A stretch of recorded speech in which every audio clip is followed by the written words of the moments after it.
Hello मैत्रिणींनो, तर मी आज तुम्हाला ब्लाऊजचे डिझाईनसाठी हे पोटली बटन जे बनवलेले आहेत ते दाखवणार आहे आणि ते कसे करायचे ते बघूयात.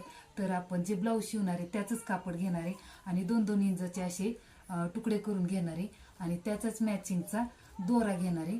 आणि त्याच्यामध्ये भरण्यासाठी आपल्याला ह्याच्यामध्ये कपड्याचे तुकडे पण चालतात किंवा सोप्या पद्धतीने म्हटलं तर हे असे बबल्स आपल्याला मिळतात फुग्यामध्ये भरण्याचे, ते आपण घेऊन ह्याच्यामध्ये भरून हे असं घ्यायचं आणि जो दोरा आहे मॅचिंगचा तोच असा गुंडाळून घ्यायचा. हे अशा व्यवस्थित आणि लवकर होऊन जातात, हे एकदम छान दिसतात ब्लाऊजसाठी, खूप छान डिझाईन होऊन जाते ह्याची. हे असे फाशी पण टाकून घ्यायचे त्याला, नंतर आपला दोरा निसटू नये म्हणून.